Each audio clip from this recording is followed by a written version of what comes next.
things to address very quickly is that we want to make sure we understand process. And that is that as we are inching toward the finish line, our goals have been to draw the lines as we see them best impacting all 40,000 of our students in Fayette County Public Schools. And we take each of these decisions that we make holistically. We look at all the impacts of where it might be important in some neighborhoods versus others, and we look through our guiding principles as best we can. We have acknowledged and understood from the very beginning that our guiding principles, as given to us by the school board, are at times in conflict. And so, and as we have been told by all our school board members, there is no one guiding principle more or less important than any of the others. And so when you have conflict, you very well may appear to be favoring one over the other, but that's just not the case. They are inherently contradictory in some cases. Our process has been very clear. We have drawn lines for our high schools. We are well down the road in our process of drawing lines for middle schools. As everyone is aware, we have asked for and received and are dealing with all the comments, concerns, in some cases complaints, suggestions, call them what you will. We have systematically tried to go down our list one at a time and address each one of them.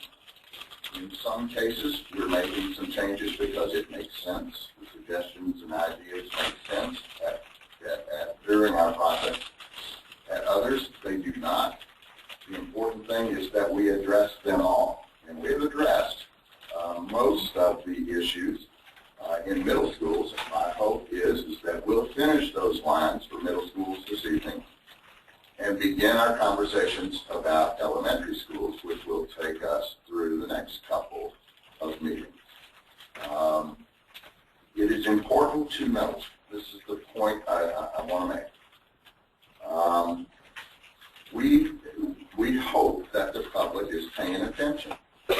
We hope that the public recognizes that our process has been open to everyone, has been completely and totally transparent, and that we have indeed, as we promised, dealt with one by one each of the concerns, comments, suggestions that we have been given, either through Let's Talk, our public forums, phone calls, stopping us in the barbershop, whatever it happens to be. We're trying to address them all equally and fairly.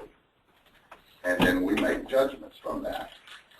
Included amongst our process are our ability to revisit a decision that we've made if, as we have defined it, there is a compelling and new bit of information that the committee ought to consider.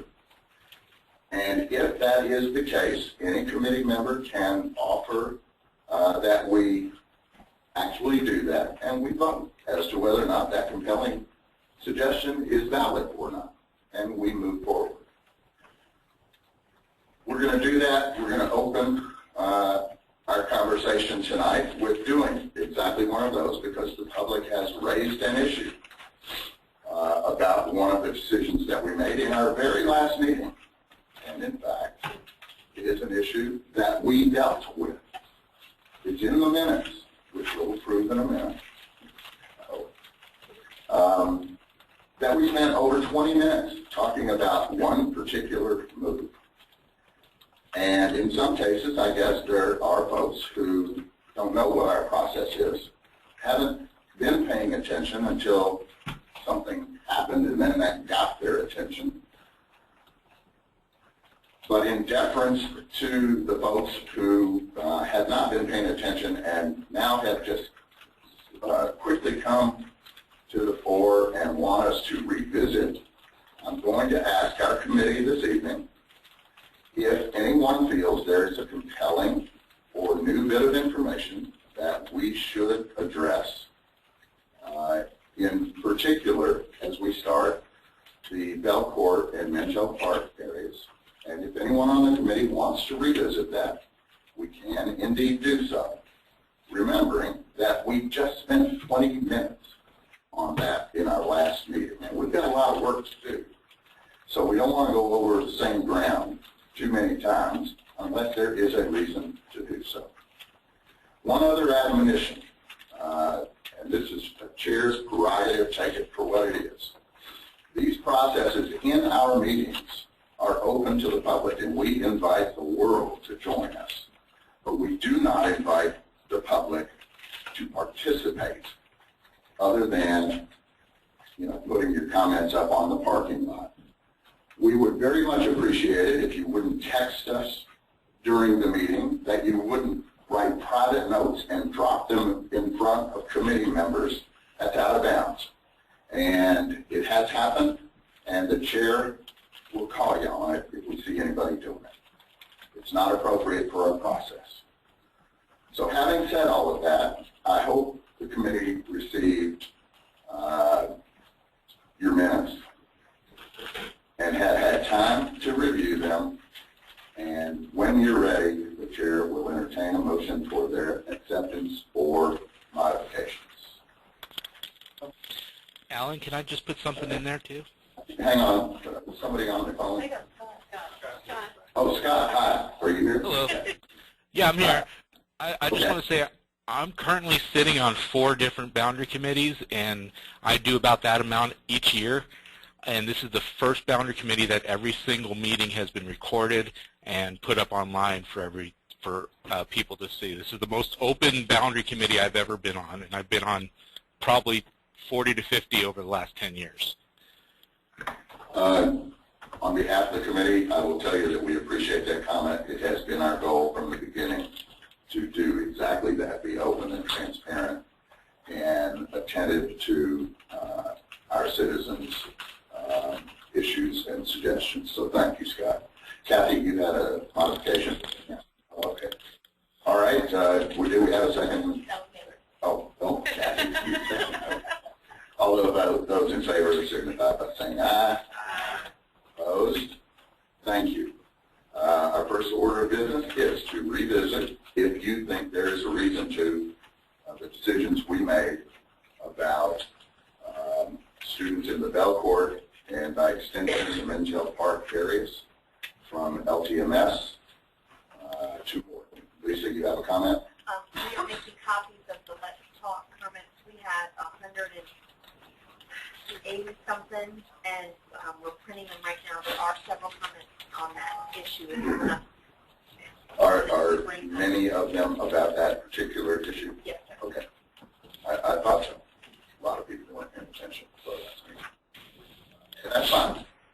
So I open it now to the committee. This is not a chair decision. Does anybody on the committee feel like we missed something, there's something new that we should revisit in that discussion? Anybody? All right, seeing none, we will move on. Thank you. All right, who's got other middle school challenges for us? What's in our packet, by the way, Lisa? You have the request to give Hannah to organize the sections for you, and then we're making the Let's Talk at 44 pages long. Okay. So we're going to bring it to you as quick as we can. Okay, according to my checklist, one that Bob and I have been sharing, we've responded to every one of our middle school questions. Let me just look and see if there's any new ones in my Okay. real quick. Yeah, if you would do that. I will. Alan, as a matter of process, Coach, do we want to go ahead and look at the feeder pattern of middle school to high school, or do we want to come back and do feeder pattern what I have suggested, and I think makes the best sense, is to do all 3 levels and then holistically come back and look at the feeder patterns. And if there's anything aberrational, it'll jump out at us and we'll deal with it then. I think by doing it at a level at a time, we're going to be going back and forth. We went into that the last meeting where we moved some kids and then we go, well, we're back to high school.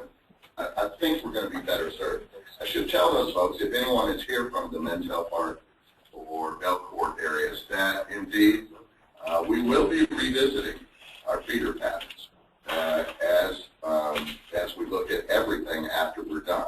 So the conversation is not completely over necessarily, but at this point, we're ready to look at other things. Lisa, did you find anything? There's a lot of Kenwick and Bilesford and Belcourt. There are additional follow-up comments from Copperfield requesting that the feeder pattern be revisited. There are some who are saying, why did you put us back at Dunbar? You know, it's on both sides. We have a Brentmore Drive. I don't know where that's from. They're in the Squires, and they're wondering why they're being sent to Tate's Creek instead of Edith J. Hayes.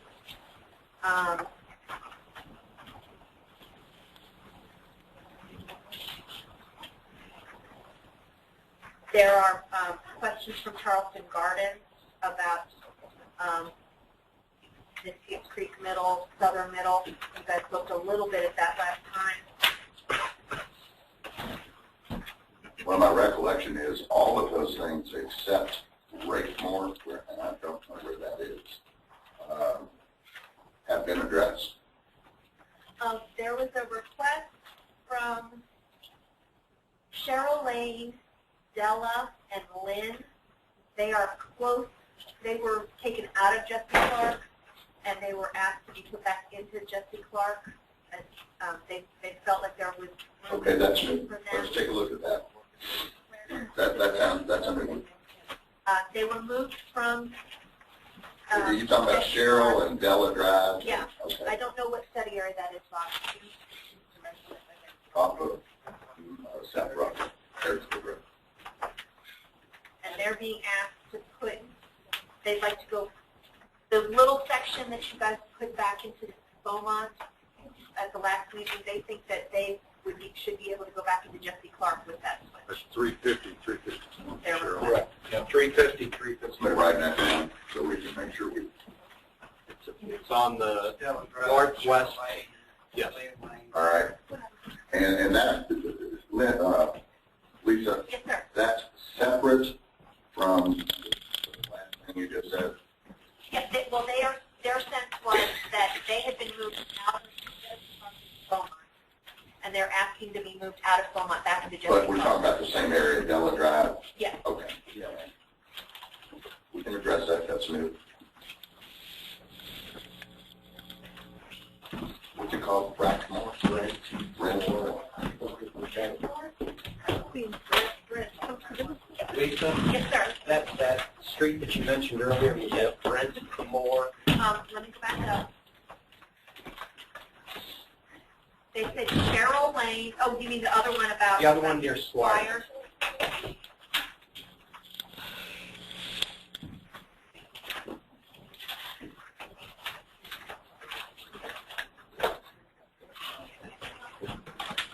Brentmore Drive. That was probably right by Squires there. We talked about it last time. We could at least make sure that. Let's make sure that we did look at it. That's fair. Okay. Do we know what? Let's do that one first. If we're talking about one street, basically. Yeah, Brentmore, question. Is it Brentmore, B-R-E-N-T? Yes. Kennesaw and Armstrong Mill, roughly. It's by Squires Elementary. 455. The area we changed last time. At least I think that's where it is. none of the maps I have right here are that detailed to read that. I don't have You can't read it on that, can you? You got it, Mike? it. Just on Armstrong. And that's it on middle school. Thank you. There it is. Oh, so,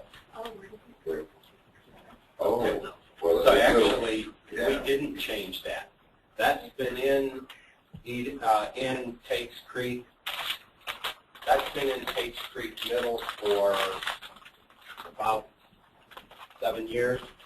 And I want to Yeah, this is the middle school boundary, the blue line, the current one.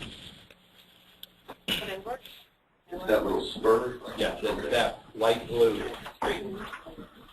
They were- Was it light blue because we've got it? He highlighted. It's an island. No, Oh, he was able to highlight. So it is now, it has always been. It, when Edith J. Hayes opened, it was in Hayes.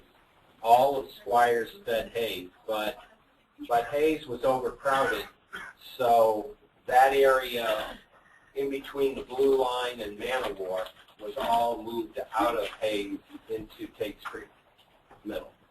And of course, in our last meeting, we discussed and decided to move that blue line to add 452 and 455. So, you know, we've gone in the other direction compared to what she would prefer, or whoever made that comment. Can you read the comment again, Lisa? I live on Brentmore Drive, and we are one street away from being zoned to Edith J. Hayes Middle. Our area is Squires Elementary. We were districted to Henry Clay High, but I'm being told that we will be changing to Tate's Creek. My daughter will be transitioning to middle school, and only one other child she knows would be going to Tate's Creek. She's basically talking about the other Squires kids going to Hayes, and her daughter. I don't know what that feeder pattern is from Squires to Tate's Creek versus Squires to Hayes right now. And it used to be that all 6 of those study areas that we're looking at right there, 450, 51, 52, 53, 54, all 6 of those study areas were in Henry Clay, and in the, a few meetings back, we put those 4 on the left into Henry Clay High School, into Tate's Creek High, Okay. as well as Tate's Creek Medium. Okay. So we're changing their whole feeder pattern. Yeah, we're making it more consistent for her street is becoming more consistently Tate's Creek School and Anybody have a thought? Committee? I think we should do that. Well, that's where it is now, right? It's been that way for a while. yes. They were talking about high school, if you read it. Right. Okay, anybody else? I agree with you. Yeah, I think overall we make improvements to the whole area. And in order to extract them, there's again, we're looking for compelling reasons or suggestions why we would take one street and take it out of the whole areas that are consistent. Right. Any much of a movement to change anything? Okay, we're going to move on. And this last one is Padilla Drive, Celia Lane, Harrisburg Road. Scott, we're looking off of Harrisburg Road there.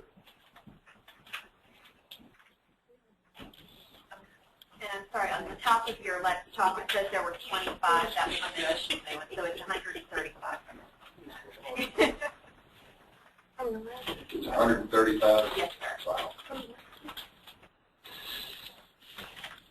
No days gave us, time to write.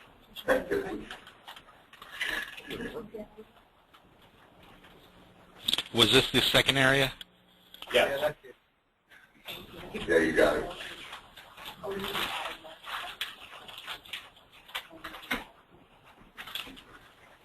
So it was Jesse Clark, and Jesse Clark's line was drawn back quite a bit, and to accommodate in part those study areas by Man-O-War that were closer to Jesse Clark, and this area was put in Beaumont Middle. This area, by the way, is in Lafayette High School, has been in Lafayette High School, and stayed there. But we expanded the Lafayette High School area in nearby here, so there will be a lot of kids from Beaumont going to Lafayette in terms of the feeder pattern. And this has half of Picadone going to Beaumont, and the other half going to. And the suggestion is that we do what? Put it back in Jesse Clark. The yellow, which is yellow on this map. Right. So Alan, it wouldn't, I'm sorry, Mike, go ahead. the last meeting, I suggested that we move more than that one area, but it was 350, 351. I've got it all highlighted here where we went through that exercise and moved that whole section trying to accommodate the Dogwood and the Jets Clark. It busted it. Well, this falls then, as it turns out, Lisa, into a Already revision. done. Sorry. It's okay. I didn't know where that was. It's okay. I asked the question again.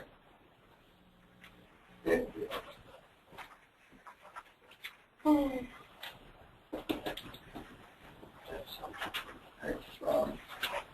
Good question. Is there a significant or important reason for us to change what we've already examined? Anyone? If we'll move on. Committee. That's the end of our notice, comments, suggestions, and changes. Does anybody have anything new to be brought forward? Other than what we addressed earlier this evening, I have not received any other thoughts or suggestions since our last meeting on middle schools. Anybody? Are we ready to wrap it? Wow. James? Yeah, I'd just like to ask a question, and I guess it's more so for Bob. Are there any subtle moves like the ones that we made at Taste Creek last week at any of the other middle schools that could have some impact without drastically changing the map? I mean, I know it's a little tougher on the north side of the school because the I don't know if there is one that comes to mind. I don't know if it'll work capacity-wise and all, but there's an area near Jesse Clark. I noticed that Jesse Clark, with the new statistics, has the lowest free reduced lunch now, I believe. And basically by the intersection of Nicholasville Road and New Circle Road. Scott, if you blow that up, please.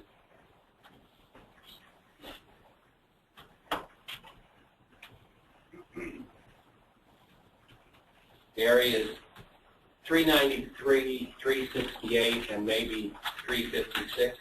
That corridor there is relatively low income, and if some of those students fit into Jesse Clark, it would improve that free and reduced lunch. 393. 393. 393, which doesn't have any Couldn't have any. kids, but 368 and maybe, well, primarily 368. If there's room for more than 368, I would kind of doubt it. But How many kids are in 368? Scott, how many kids are in 368? 21. 21. So it's pretty small. But that is a lower income area that would help Well, reduce. let's see what it does to both of our metrics.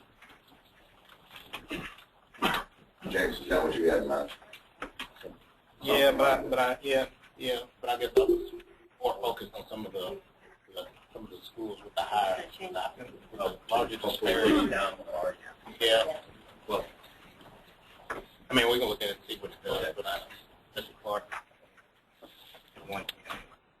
So that would bring Jesse Clark from 110 to 112, and Morton from 112 to from 111 to 109, 107. Keep in mind, everybody, the public as well, you've heard us say this, but the mean for our middle schools in terms of capacity is 108 instead of a scale of 100. So then that doesn't really help at all. But let's look at 3 interviews. I mean, in fact, probably makes slightly worse. Just ever since then. Have we had any input with that Deerfield, right? Is that what they call that? I'm not sure. And in terms of feeder pattern too,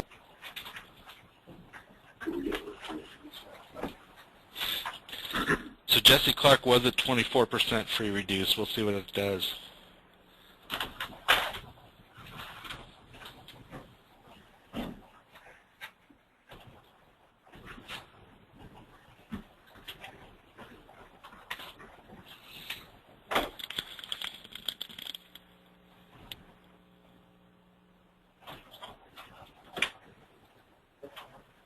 It keeps it at 24%. I suggest we leave it alone. Anybody feel like we ought to make that move? Well, it is a lot easier transportation costs to get to Jesse Clark than it is to get.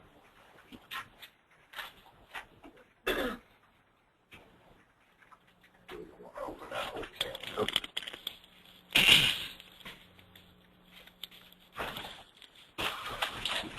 We spend all the time on it. well, and it might come back up when you're talking about feeder pattern. Right.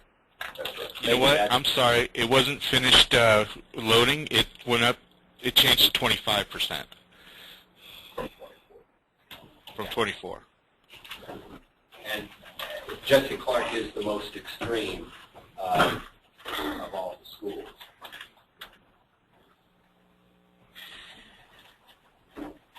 We could do more study areas than that, but then you start to get into capacity. Yeah. Okay. Any other before we wrap it? Ladies, gentlemen? Anybody? Am I returning this back to Morton, or is it going to stay here at Jesse Clark? Stay right where it is. Okay. Keep it right there. Thank you. Okay. Let's move to elementary schools. This should be fun.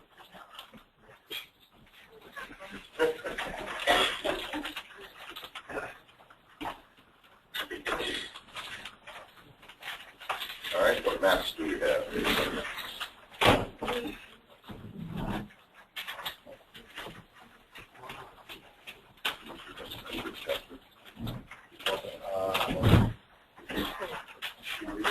Yeah.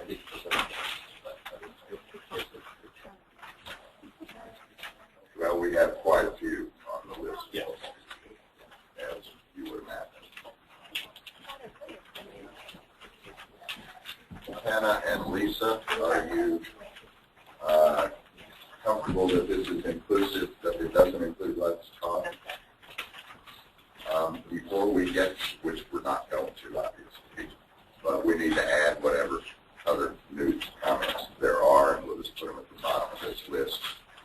Here's the list as I see it that have to do with Summerfield, at Tuscany, Palomar, Rabbit Run, Masterson Station, Seven Parks, Copperfield, Pickway Corner, South Point, Veterans Park Elementary, Waterford Pinnacle, Charleston Gardens, Athens, Childsburg, Princetown, Pricetown area, Creekside at Andover, Stewart Hall, Brighton Woods, Ellerslie at DeLong, Childsburg. That's our list. So we've got Dr. Helm. So Start with what's not on that list. well, we got a lot to do. Mike?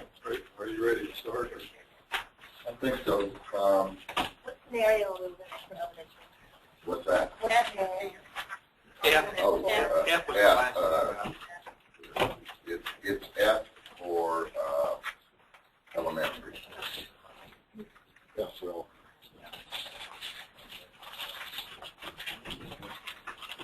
Do we have some elementary maps? Okay, all right, thank you. Now, with your permission, we'll just start at the top and check them off as we go. I don't think they appear to be relatively random.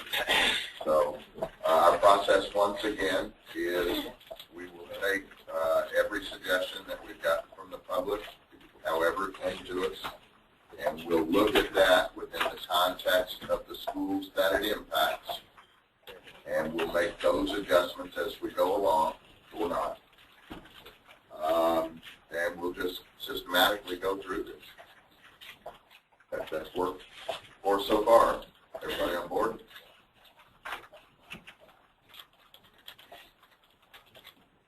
Yes. It's not an overwhelming affirmation. Do it.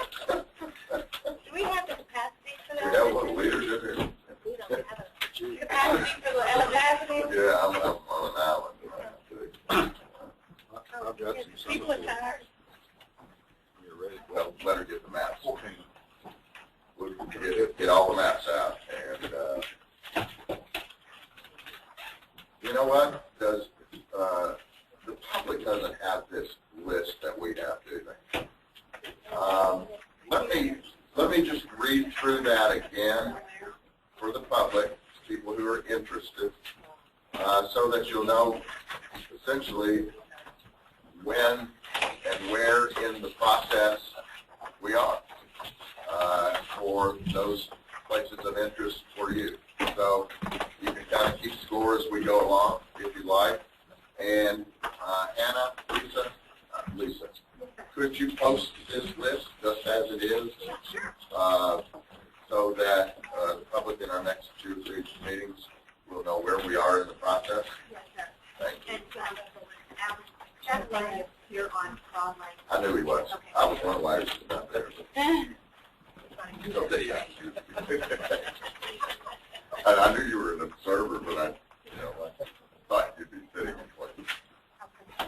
Okay, let me read that again for the public. Alan, do we have that list?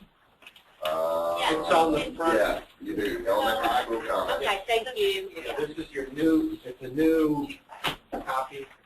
Okay, It's on the inside of the first page. gotcha. Thank you. All right, here we go again for those at home keeping score.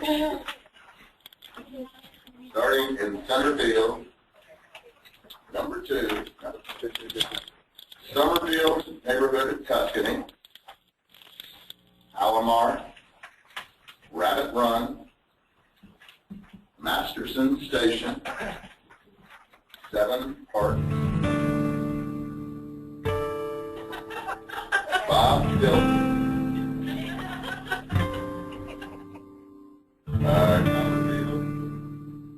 Midway Corner. Hell is it?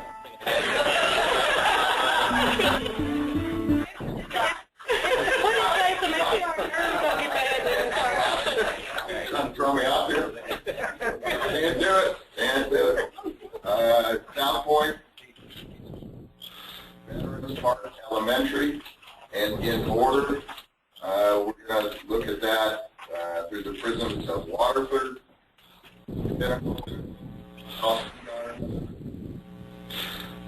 Hastings, and within that are Pricetown, Creekside at Andover, Stewart Hall, Brighton Woods, Ellerslie at DeLong, Southford. And Lisa will add to that list, and you can post it when you get it, in order for our most recent Let's Talk comments that perhaps may not have made our list, in our effort to make sure that we get everything. Well, and just,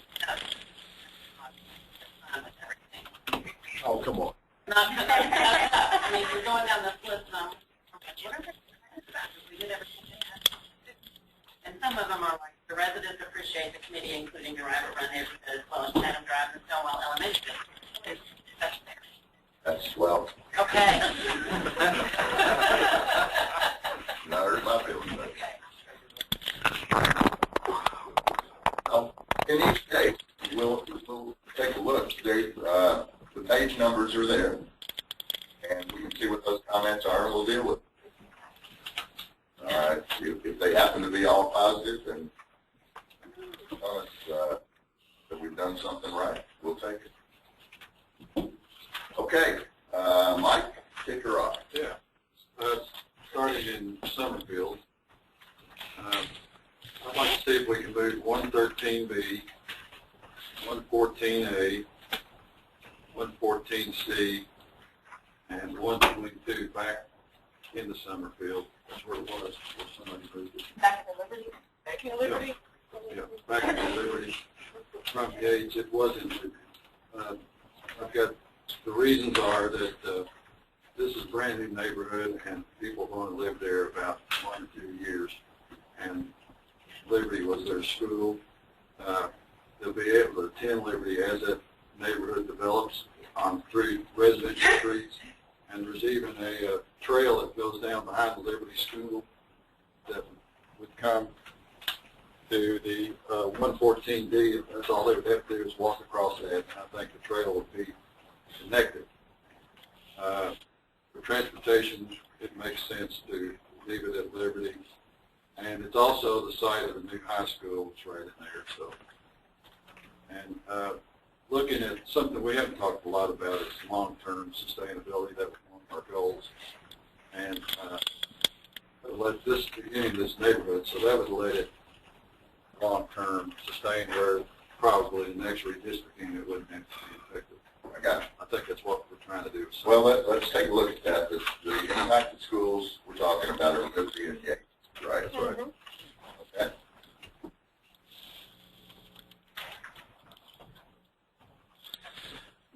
Scott, you got it? Yeah, was it just these two, or was it going 113B also? And 122. well, 113B, 114A, 114C, and 122. 121. Not 121? You could move 121 and 113A is Falmouth Court. I don't know if they care where their trucks go to or not. I've got it. 121 There's a trailer park. I think it's on the edge of 120.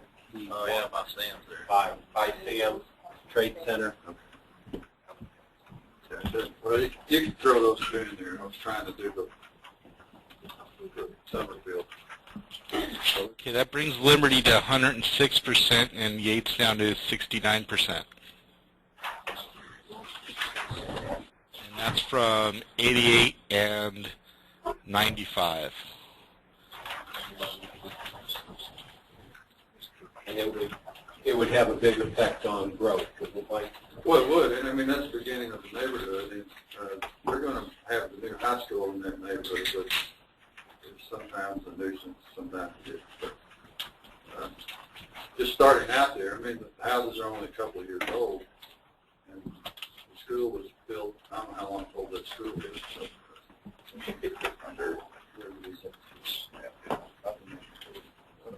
and we thought the whole neighborhood was going to go to that way to school because of the trails and so forth.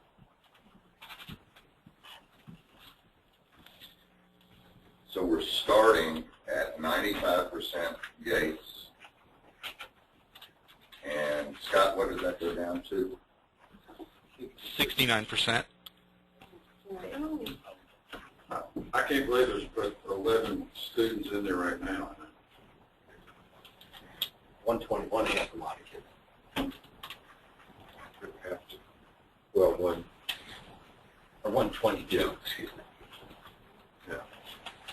And Liberty, in that case, goes from 89 to 106.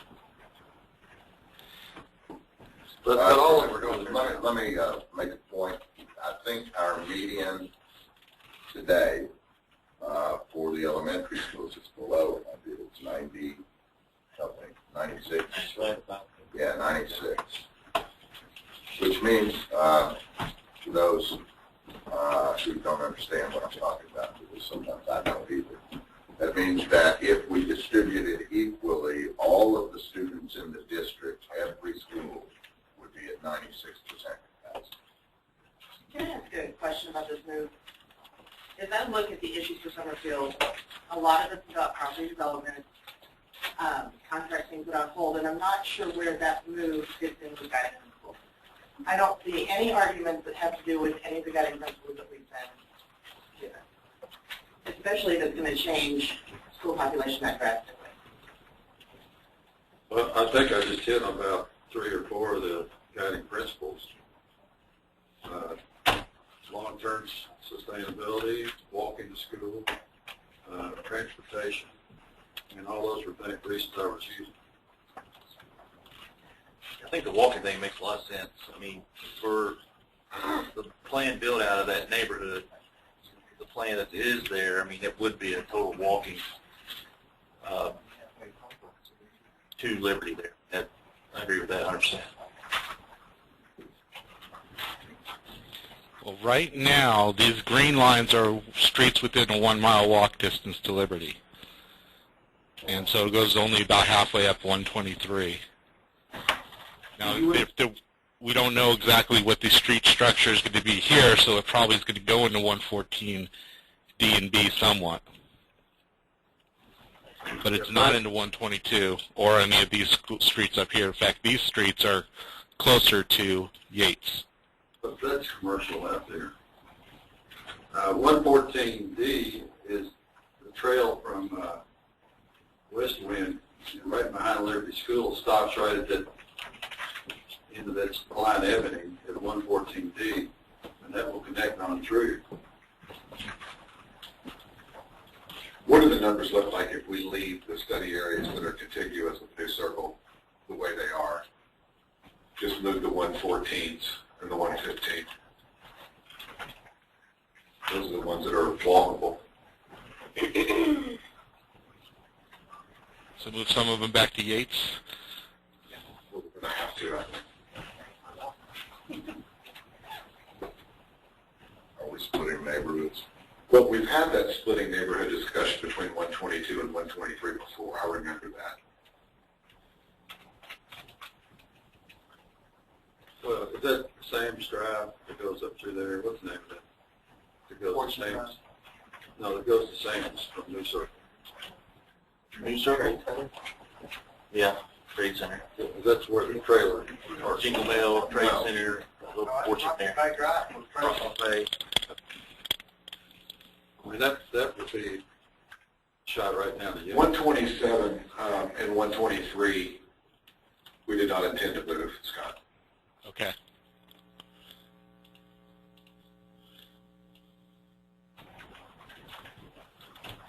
Yeah, that might.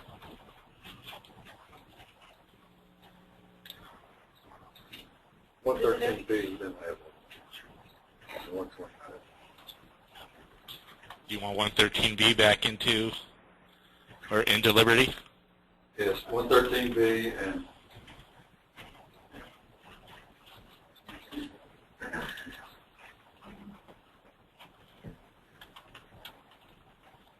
So Liberty's at 90 and Yates is at 92%.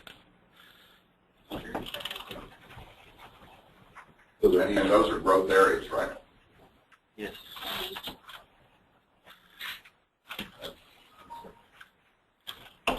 Yeah.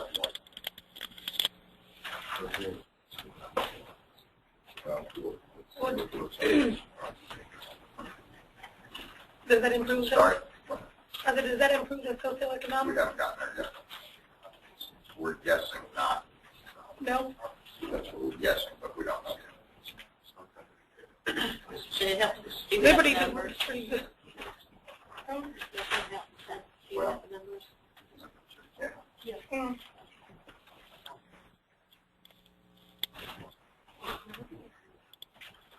Oh, that's interesting.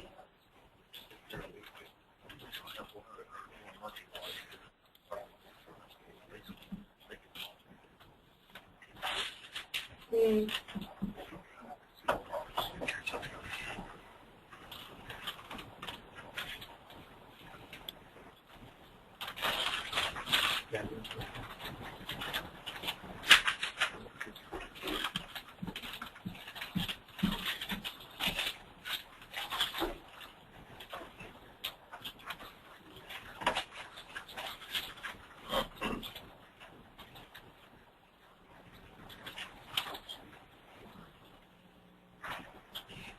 Sorry, I did it by individual grade, not by grade range.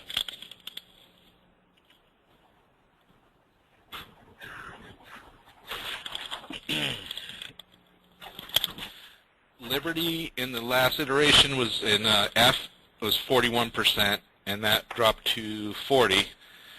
And Yates was at 77, and that came up to 79. So it did change them slightly on both of them.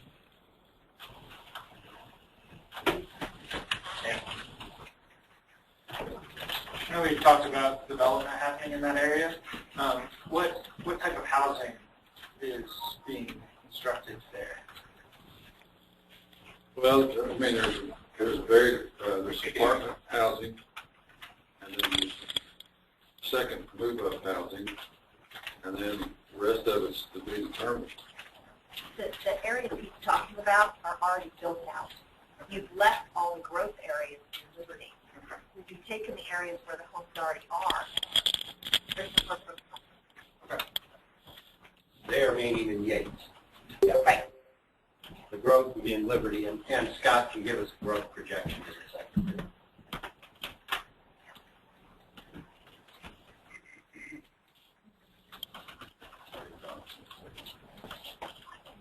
It's all right.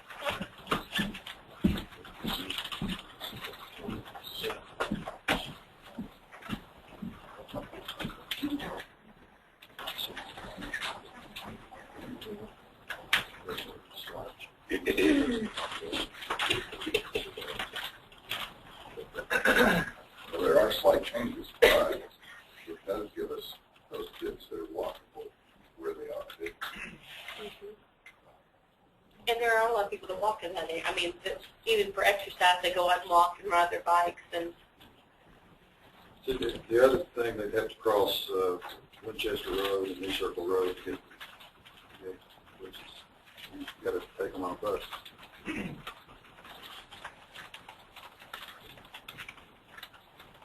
All right, awesome. Went that way. Okay, and this is year 2018. It brings Liberty to 103% and Yates to 80%. What was it before the change? The projection. Yeah. 2 and 91. And 2018.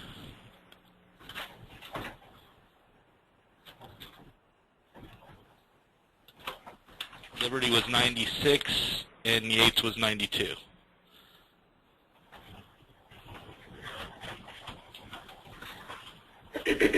So about a 8% change both ways.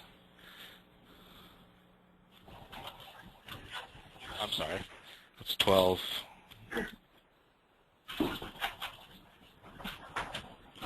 Any thoughts, anybody? I mean, Can we live with the 8 at 80% capacity? I had a couple of changes. I wanted to, a couple of study areas I was thinking about suggesting we move to Yates. We can do that, see if that changes that. do that. Okay. We're on Yates and Liberty now, so whatever comments and suggestions we have, that's what we want to flesh out. Yeah. I can't tell what school it's from, but it's study area 160. Hang on, James, do you want to, what do we do with what we just did? You want to leave that in there? Yeah, I'd say Yeah, leave it. That's it. Okay. All right, all right.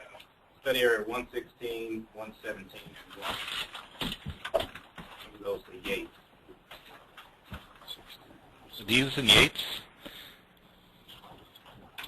Yeah. Where are they? I think they, I mean, Now the new school? The new school. Yeah, they're at the new school.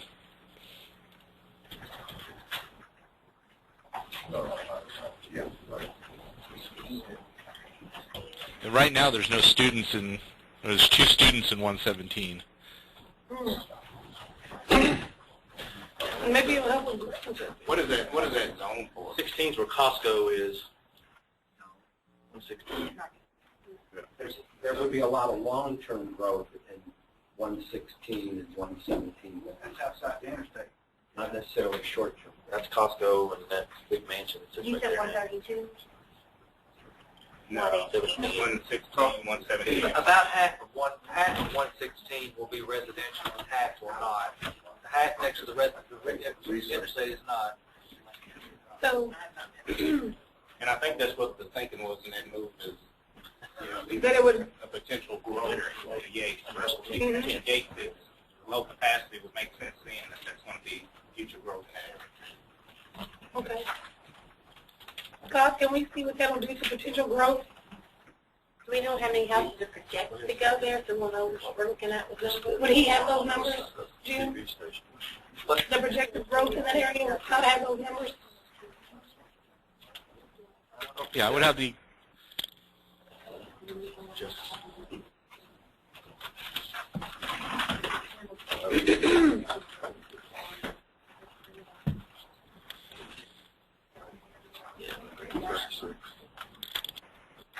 He should. He should? Okay. Yeah, that's what I have up right now. All right. I've got in 116. There's two tracks that we were tracking. One has 676 single-family homes, but not starting until 2022. And this is 156, starting about 2018. So there's about 700 homes that could be possibly in this area, but not starting for the earliest 3 years. Can I ask a quick question? We're looking at these projections, and maybe this is, I need some board input. When the middle schools come up to discussion, right now we're talking about the 2 elementary schools and the high school. When the middle schools come up in the next 5 to 7 years into discussion, will we not be right back at the table looking at In the 5 line? to 7 years, I think we're anticipating that anyway. Right. So when we look at this 20-year projection down the road versus a shorter-term projection, where should our weight be? I think what we're doing through 2020 is, That was 7 years. Yeah, we're only looking. how can you answer that? Well, I thought, we know that there's going to be a new middle school somewhere out in the Richmond Road corridor. So for the time being, we leave Hayes a little overcrowded in those areas and then pull from that group when we build the new middle school. But I think what Lester's asking is, at what point do we kind of blow off whatever the projections say? How, yeah. And I thought we were basically together on 2020 as the outside. Yeah, I was like, we're only going 5 years, 2020. Lester, I think all along we have anticipated that this process is not forever. Right. But, 5 to 7 years, we hope. And I would think in elementary and high, you would pay more attention to those projections, and you could not worry about it so much in middle. So that ideally, in 2019, they would only have to review middle. In 2018, whenever a decision is made on that. It's kind of similar to the way we did Wellington. We just did that area right around that immediate area when we opened Wellington. So when we look at these study areas and we anticipate projected growth, and we do have to incorporate room into the school that we're moving the study areas into. We should, yes, but not beyond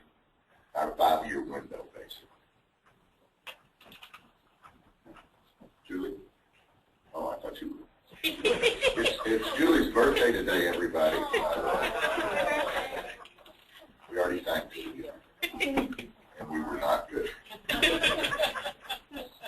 Well, David O'Neill was, but the rest of it. My mama told me to never sing.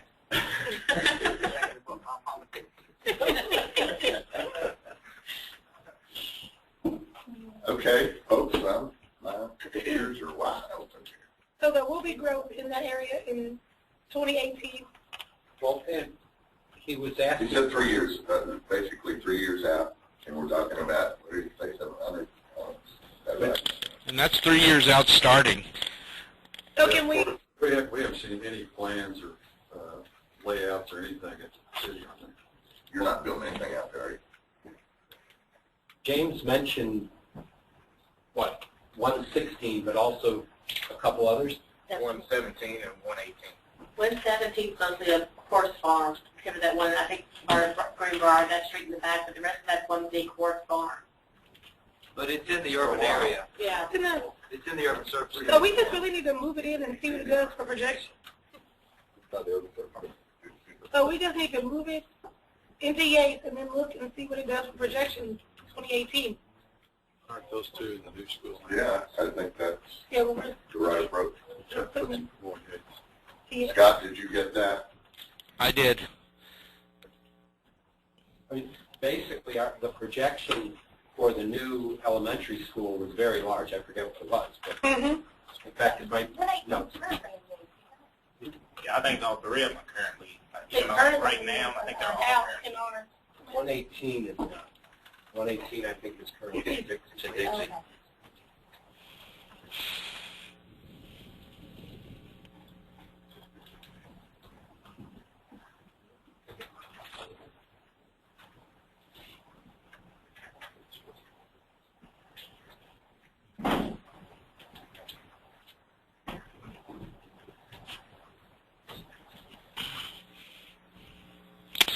Okay, it doesn't even have it. Our projections aren't even starting yet for growth in there to probably 2020. And even then, It went down. yeah. Did you say 118? Yeah, 118. Can you add 118? It's going to be 116, 117, and 118. Greenbrier. Yeah, he heard me. Goes there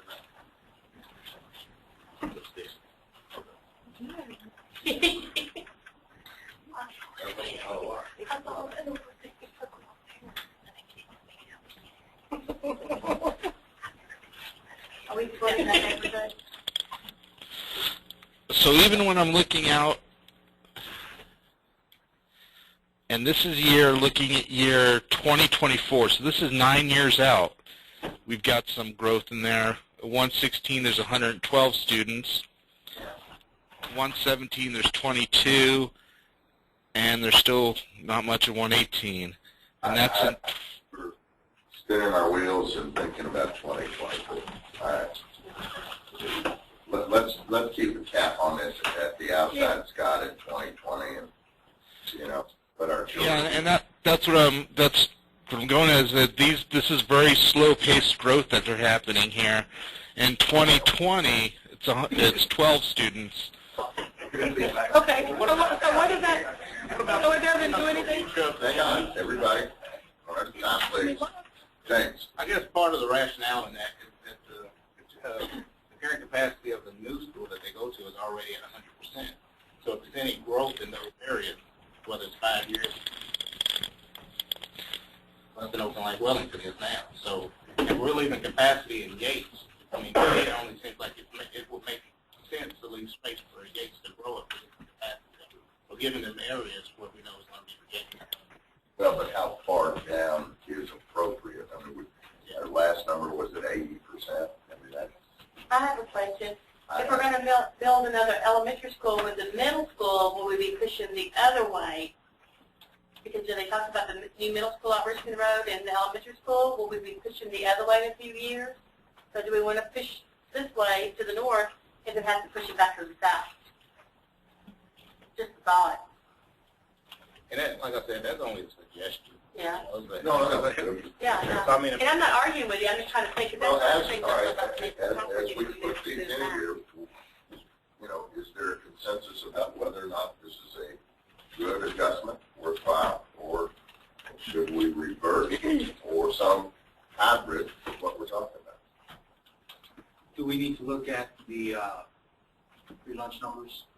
We should. We're already on We did a moment ago, but not with these updated suggestions. it. I think you already put a rule They won't in project that. those, will they? No, they do not project. No. Those numbers do not project. There's nothing there to project. Yeah, exactly. There's nothing there to project now, so it's not going to change anything. There's no students in those areas. And personally, I think that area is just too much of an unknown. I see where you're trying to get to. I mean, I'm not saying I support or against it, but I'm not sure what's going to achieve what we're trying to achieve. Where's it going? Where's it going now? Is there another area maybe you moving it? Yeah, and I think that these areas, being an unknown, that's very true. These areas are all expected to grow, but very slowly, and as they grow and evolve, other things may change where you can then break off the neighborhood and easily move that from one area to another at that point when it starts getting populated. I think we're taking too much by just saying that should go to this school at this point, when it's 4 or 5 years out where there's going to be students coming there. Jim, do you have any more accurate, up-to-date ideas about 116 and 117? Those are slow growth. We don't even have anything platted for those areas right now. So that's beyond Allen's reach of the 2020. So nothing imminent for those areas right now. Greenbrier, of course, is pretty well done, but between there, it will be residential, very likely, but not imminently. And it would very likely help the socioeconomic numbers at Yates when it does come online, I think right? that's reasonable to say. So why don't we, since we're not affecting anything other than long-term projections, why don't we put them in and maybe some development does occur? Good. That's a good idea. We are affecting those. I mean, there's not a lot of kids, a couple of us, we are affecting the kids that are there now. Well, I was talking about 116 and 117. Part of it, leave part of it, move part of it. Another thing what we have to do is give them an idea of what it's going to be, even before the way to do that. But we know that Yates is going to go down over time if we do nothing, so we have to find either some existing areas to put in it or some future growth areas to put in it. And this seems to be a fairly innocuous way to do that. Yeah, I mean, with nobody living there, you can't make anybody mad about that. I wasn't going to come right out. I don't care about that. And we should not. Every move has a correspondence. It might make one person. Oh, Yeah. Yeah, you know what that is. Yeah. Scott, just out of curiosity, how many kids are in 118? Yeah. Not that 9. That's what I thought. And There are what 9 about- students in 118. And what about 117? 2.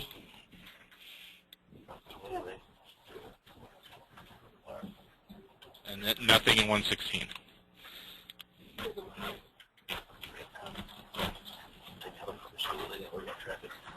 Part of the reason we moved the Summerfield back was because it was going to be more difficult to get them to Yates and Liberty.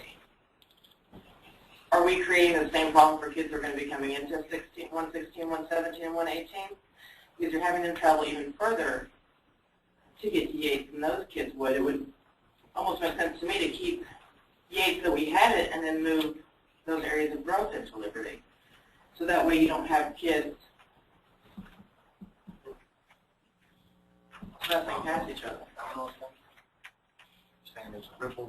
Yeah, it seems like you're moving one set of kids to then move another set of kids back into Yates to replace the ones that you just took out. But you're moving kids back into Yates who are further away than the ones you took out. Well, at least this way, one set of kids are watching. That area is Yates now.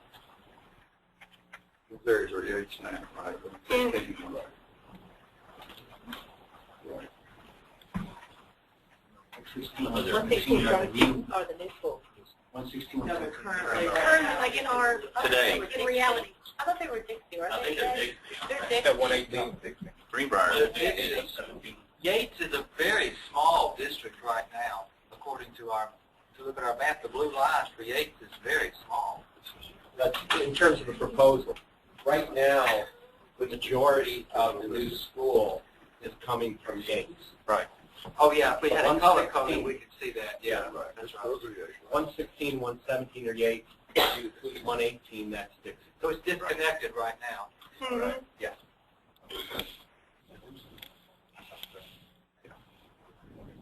Well, we do have room at Yates. All right.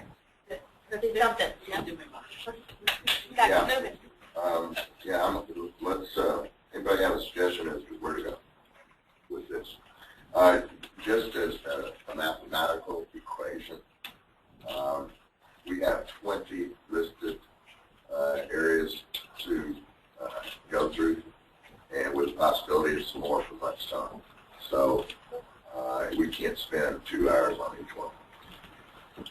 And it is 20 to 6, and we're on the first one. I'll say let's put So, them. what's that? Just put them in there. I'm open to any suggestion. Mike indicated 3 other guidance principles. I think if we take consistent with that as well, the only fight we had that we couldn't actually meet was the capacity got lower based on the suggestions you made. So I would suggest we go forward with them. We try to evenly impact all the guidance principles. As it is right now. Yeah. All right, let's take a last look at what those metrics are. Scott, as it is right now, we've got, Yeah, just hang on. Did you want that in or out? We're gonna put 16, 17, and 116, 117, and 118 into Yates, and then Is that what you want? We should by 11, but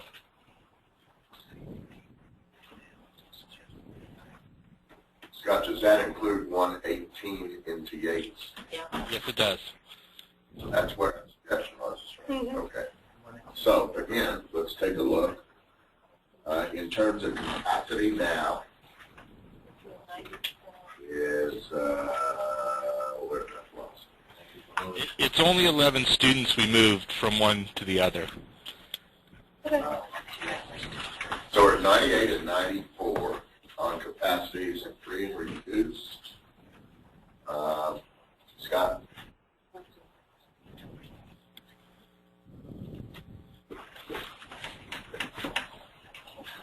What about 118, since it goes to Dixie now? I know the principal had suggested that be stay in Dixie. Very few kids, effects, and since we're moving the area, we cleaned it up to make it look technically better, but I mean, 118 to keep it in Dixie where it is districted now. Let's look at this first. Let's Yeah. see. Free reduced, Yates at 78%, and let's see, that was the new school at 36%. It's about where it was. Liberty and 40. Liberty's at 40. So these tweaks are slight, but worthy of whether we want to do them or not is up to the committee. And can we take 118 out of that just to see what that looks like? Leave them at Dixie. Sure. Where do you want to put it? Back to the new school? Dixie, yes. 118 to Dixie. Or request. There's only 9 students there, so it's not going to make a big difference in any of the statistics. It's one of the principals. It's not. We were just moving it. I just remember she had mentioned that. Do you want the principal added into what you have? Because we kept that as a separate sheet for you to address those as a whole. But if you want us to add them in, that we can.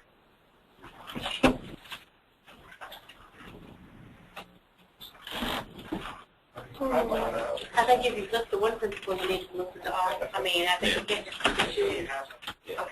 Well, let's take a look at what this does. So it brought Dixie from 67 down to 66, and it brought Yates up to 79. Yates started the day at 78%. And it's just going to change it by 11 students, and both Dixie and Yates have the room. Is that a change we can live with, folks? No. Okay. I don't like it. I don't like it. Which part of it was this? 118. Proximity to the school, non-contiguous. All three. Like the way we had it earlier. I'm sorry. I mean, sorry. You mean original no apology. or? You talking about the original one that came in today and sat down? You sit down with it, right? Yeah. Yes. There is something about liberty that I want to share and get in the minutes in case I'm not at another meeting. Okay. With Liberty's Spanish immersion program and Northern's Spanish immersion program and Cardinal Valley's Spanish immersion program. I know. Maxwell has a K through 12 commitment that the kid gets to go K through 12 to Spanish immersion. And maybe Maxwell's a different situation because they are the magnet school for Spanish immersion, and these schools have Spanish immersion within them. But what I would like to see, what the principal at Liberty would like to see, is a scenario in which their Spanish immersion program, the kid doesn't have to leave because we redraw the line. Because those kids can't start in 3rd or 4th grade, 5th or 6th grade. It's very hard to K through 12 program. So as part of our grandfathering problem, We've done that. Didn't we discuss a K through 12 Spanish immersion grandfather? We agreed to let them stay, did we not? Didn't we? I don't remember. You've got plenty of comments about it, but you've never talked about it. Well, it's kind of new since we had our big grandfathering discussion. Yeah, it has been brought up. But, We mentioned it, I mean, if we didn't decide, we well, I think that's going to be one of our recommendations. and I don't mean to pull us off of the No. study area that we're talking about. Do you recall that? I don't know that we We did discuss it in here, the Spanish immersion, the commitment that's made to the Spanish immersion program, that we should honor that commitment as well. Yes, that is come up as What I'm saying is I want to get that in the minutes that Okay. we're asking the parents to go Spanish immersion K through 12, and then if we redraw the line and send that kid to a school that doesn't have Spanish immersion, we've broken that commitment with them. So there's several components to what Maxwell has, which I want to replicate for Liberty, Northern, and Cardinal Valley. Component number one is they get to stay in the Spanish immersion program. There's no other theater pattern of the sort. Number two, there is a sibling clause to that commitment, and Maxwell may be different. Again, like I said, because they're a magnet and they use a lottery. But those are all things that I want to bring to the table and get on record in the event that I'm not here at another meeting. Well, Aaron, those would be on our list. And I honestly thought we had discussed that. Maybe I've talked about it so much with parents. No, Lisa, we went through You've that. talked about it a lot of times, but when you guys had your grandfathering conversation, We did. I gave you a list of things to get through. You got through the first topic, and 2 hours was up. So you never got down. It was very close that day. I'm not trying to be self-serving, I apologize. I got a phone call from one No, of the... that's a very good point. And once a child leaves Spanish immersion, they cannot be replaced because after 1st grade, you can't accept any more children into the program. So Very hard. if we kick these kids out, then You got nothing. Well, that's my very point. These kids that I asked to move in the first place are at Liberty now.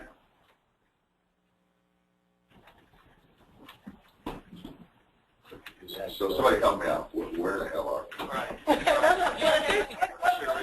that's where I'm at. All right, so first thing we need to decide is 118, are we comfortable, do we want to send that to Dixie, or do we want to make that proposal? Well, I thought at first, Lester's objection was to 118 to Dixie. Right, so let's just start there. Right. So do we want 118 to be in Yates for this right now, or do we want it to be in Dixie for right now? That's the first thing we got. What I think we know, we just learned was it doesn't make a heck of a lot of difference.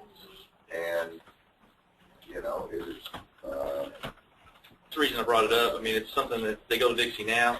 I mean, if we're changing it, leave it. That's the only reason I brought it up. all right, I'm going to move us along here.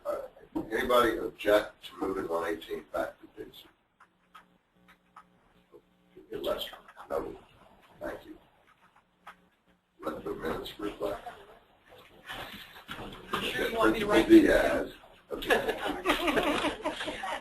So this will be the first that the public will have heard of that. I reckon. Yeah, I guess so. Last week, we moved a lot of kids out of Crawford because it was closer, and this is closer. What's closer? Is Dixie closer? Where's The the new new high school or the new elementary school? I think 118, I think 118 is closer to the new elementary school, right? Am I wrong? Am I looking at this map wrong? I think you're right. There's the new elementary school right there. There's Dixie right there. Roads don't connect. Yeah, I got to go. It's probably that same either way you go, distance-wise, really. Roads don't connect. It has to be bused either. You have to go down and around. No matter where you go. If they're already going somewhere, they want to stay, right? That's what. No. Double covered up. Okay. And it's duly noted, but I think the consensus is that we move 118 back to Dixie. All right? Now, let's revert back to the original question of, 116, 117, Mike, was that yours, right? No, that's one thing. No, that was saying. Okay. Oh, that's the same, okay. All right. The only thing I don't like about that one is that it does create the non-contiguous. I mean, it really does from the changes we made, but.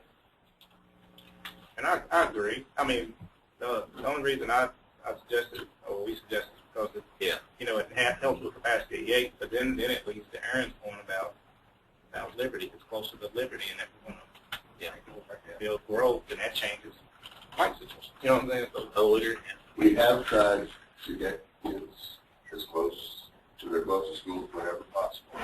I think the interstate takes that all the way, though. You can't get there from there, so. Or put 110 in Yates and then you're contiguous. Could these, because Dixie needs capacity too, needs students too, could these go to Dixie to keep the contiguous area? And that relieves the... Doing that, what did we improve or not improve? Question. Today, there's only two kids. potential growth. If we move 110, you know, what will change?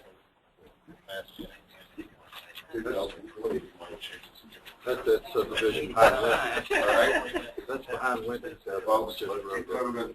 Somebody give me a thought. Well, what about the, my suggestion, the ones that move, keep moving? Well, let's do these independently. Okay. Isn't 110 entirely industrial? No, There are some. that's those houses behind Call Drive and all that. Wendy's back here, Call Drive. There's 34 students in 110 right now. All right? We've got a suggestion to not make that move. Is that what I'm hearing? Move 110 out of it.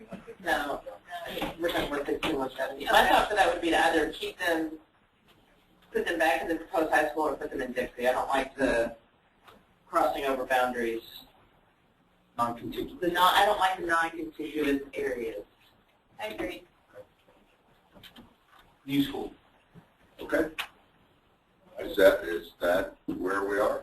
Oh, I disagree. But I think they're on the bus anyway, so I'm fine with it. I disagree as well.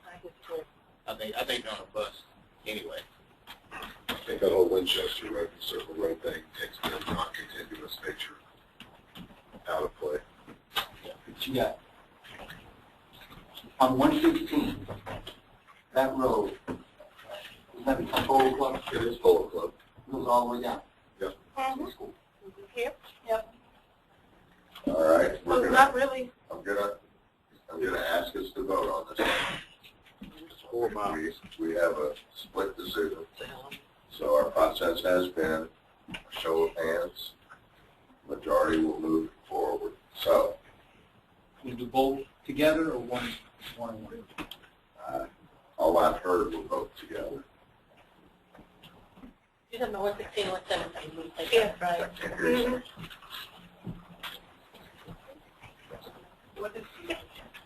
116 and 117 together, leave them as they are or move them to where? Okay. I'll ask for everyone who thinks that we should leave them as they are. Let me see a show. At the new elementary, Which is the new elementary school. Which is what? Leave them as they are, which is. new elementary school. Yeah, the new elementary school. You're Yes. choosing between the new elementary school And Yates. and Yates. Right. What's this one? So new elementary school. New elementary school, please. What? Don't screw me up. 2, 3, 4. Is that Austin? Is that a yes? Yes. 8, 9, and Yates. 1, 2, 3, 4, 5, 6, 7. What? Let me see That those. one said that wasn't. Yeah, let me see those. No. 1, 2, 3, Count them right down. 4, 5, 6, 7, 8. Okay. Did you vote out? I did not. Uh-huh. I would have voted to leave the new school. So that carries. Let's move forward now back to Mike's suggestion. I couldn't see the hands. Which did we vote for? We're leaving them in the new school. Okay. Pretty funny. Okay, Mike, state yours again, please. But he's got it on the map now, the way he has it. 13B, 114A, 114C. And our choices are moving them to Liberty or Keeping them in Liberty. and not- keeping them in Liberty or moving them to Yates. Especially just this. Liberty. They're in Liberty now. No, well, Some. At the beginning of the day, they were in Yates. The day they were in Yates. Well, I'm moving to Liberty. Where they In the live. proposal, they were All right, Yates. the suggestion is that they end up in Liberty. I'll get down with it.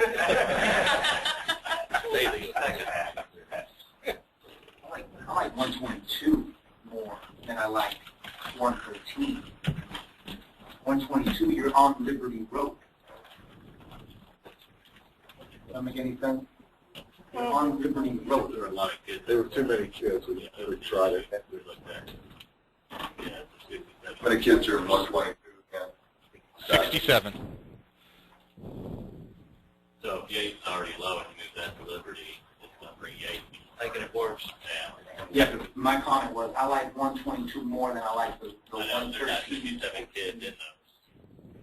Now. Wow. And 113B has 15 kids. Those are all in Yates. Okay, let's identify our choice and make a decision. Was Lester here for the discussion of the trail and the walkability? Yes. Okay. Can I ask a question just on Sure. what you're talking about? The Spanish immersion programs at Liberty and Northern,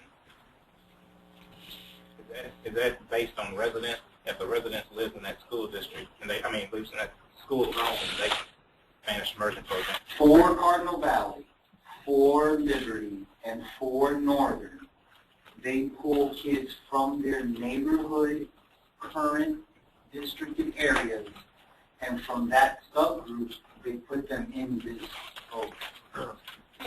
So they don't necessarily go to an application. Maxwell's like RG, they go citywide. Again, So students didn't have to fill out an application to get in that program. it's not necessarily a lottery, it's from their student population. So now, we change the lines on them, they're out of luck, because the new school that they're going to, more likely than not, will not have, well, they will not have. So my thing is, regardless of where we draw the lines, they get to come anyway and continue in this learning style. So you're saying you don't get, if we move them to Yates, that's fine as long as they can grandfather into the Spanish program? Yes, If that's what I want. Citywide, every elementary kid that's in Spanish immersion now gets to stay through 12th grade. I've never heard any No, application for that. Yeah. I'm glad of that. I think everybody said I That's gotta yeah, make- gotta we're good with make- that. I think I've accomplished something again today.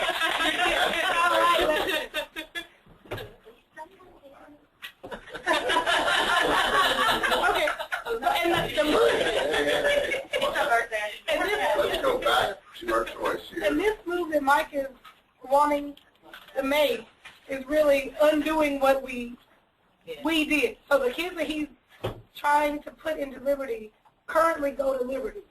We're just moving them back. Keeping them in Liberty. Yes, which means, and it didn't make that big of a difference in number or socioeconomic or, and it's keeping the neighborhood intact and they can walk.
It's a neighborhood that hasn't finished building all the houses.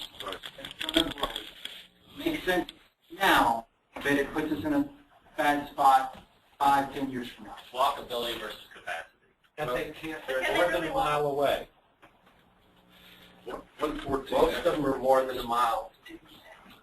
Yeah, actually, they're all more than a mile. 114D is already in Liberty. It's not part of our discussion. That would be within a mile. But the rest, 114C and all the rest of that is more than a mile. But it's all one neighborhood? Yeah, it's a mile and a quarter. One neighborhood. 114A, 114A, the big majority of that is high school. Yes, I mean, that's 60 acres out of it. We're next to the new high school. There's an apartment, apartments going up. Which study area is that? 114A.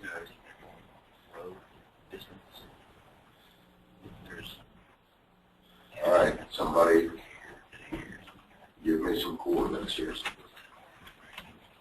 Got that. Why are there two neighborhood associations in that? There's not. So would we consider 113B in Yates and 114A in Liberty? 114A is mostly a high school. 60 acres of that is the high school. So this is a package deal. We got to vote on 13, 14. But it doesn't matter. I mean, it's mostly a high school. I got that, but when I asked where the new apartments were, he said 114. Well, on the edge. On the edge. And in 114 or in 113? Well, they're off So that, why can't they leave? they're right on Patch and Drive. So is this a package deal?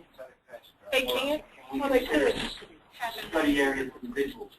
No, I mean, could they, would it make more sense for the facility? The package is 3 study areas. 114A, 114C, and 113B. Okay, I get it. I want to undo the package. So once He's asking for a lot tonight, isn't he? Well, I think 113 at Yates makes sense, and 114 at Liberty makes sense. Is that divided neighborhood? Does anybody know exactly where the trail It goes? isn't finished yet. It comes in and stops at, right now it starts at the end of Flying Avenue, which is 114. Right now, it does not enter any of these areas. the trail does it? Yeah, Stops. trail stops before it gets into right where it would start into further south, which is 14D. Yeah. But the trail is Yeah, what's proposed. Can't Matt, see like that? The trail's I'm proposed. trying to bring in an aerial image and it's not coming in. It's right at the edge of 114D. At the southernmost point of 114D, That intersection. that's where the trail stops. But it's already proposed through Yeah, one of those old proposed. farm roads, all the way up through by that mansion. Along with roads, etc. There's a stone fence and everything. None of which has been, well, it hasn't been platted to the point it's No, now. but the trail's pretty, the developer is fighting to keep. And 114D and B are not really subject to this debate right now. They're in Liberty. In Liberty and Chair. So, The only thing I've heard specifically is that Lester wants to break them up. what is the difference between the projection with them in and with them out? What was the difference? Well, it dropped 15%. That's why we were trying to get one.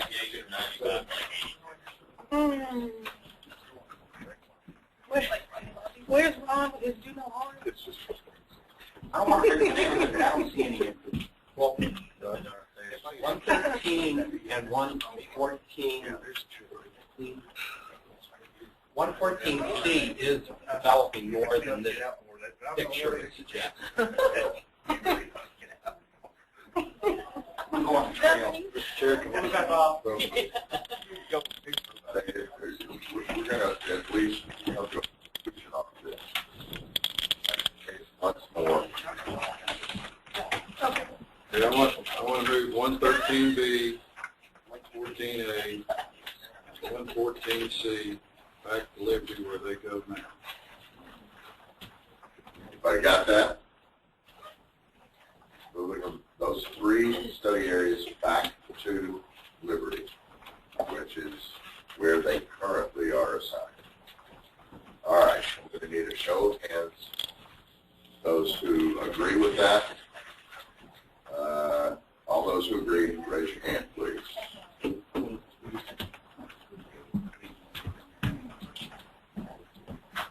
Bryson? Bryson? Yeah. You? Is your hand up? Okay. Let me start again. 2, 3, 4, 5, 6, 7, 8, 9, 10, 11. Keep your hand up. 12. Okay. We're doing it. All right. Lock that one in. One down.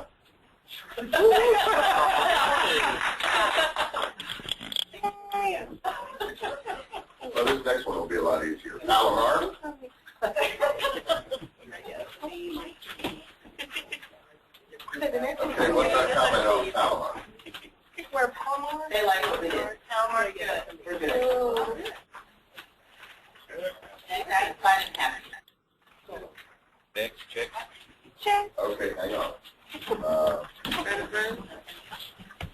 No. Everyone's good. Rabbit run. Yes. Palomar. Old regardless. Happy and satisfied. Amen. Our problem there, folks, is that Rosa Parks is evident. And I'm not sure that fits our criteria as we've done with Hayes and Hayes in anticipation of new schools to relieve that. There appears to be no relief coming at Rosa Parks. So our question is There was a suggestion, wasn't it, general comment? that We had a board taking out that area, kind of really hard to put it back in there. Right, because they said leave it alone. What area? well, listen, if there, it's aberrational in our process. Were the projections for Rosa Parks going down, or am I reading that wrong? Stable? Yeah. There was some comment in the news on the, with the study areas and everything to move, because I just read. Study area 467. The new list documents. Well, let me ask, is that something we've already, I don't want to rehash anything in particular. I mean, I feel like it should be visited. Yeah, I think it's, what about moving to reduce capacity of Rosa Parks, moving study area 467 to Garden Spring? Everybody hear that? So why was that? Nope. Why 467? Just because I think they're far enough from the school now that they're being bused, and that enough kids that the study area to have a little impact on the capacity of Rosa Parks.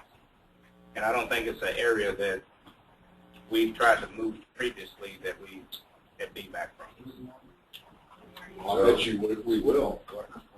That is not a neighborhood. I think it's all one neighborhood. That's one neighborhood. Was it Case Hill? Where? Close to there. It's one neighborhood. But if there it is, that 467, you might as well move, bring the number back, so I know it's there. Yeah. Tell them, guys. Y'all gonna move 466? They're right there together, that's all one neighborhood. I move that we leave it as is. Yeah, you can't do that. 460, All of it. All I am over there, I think cars in one piece. it's not one item. He got that. And what's that main drive in between it? Is that Harrods? I want my thing. Here's where the- No, I'm talking about between 466 and 460 Cave Hill Lane. Cave Hill Lane Because is Garden not really, Springs, it's not a divide. There's not- is that at 80%?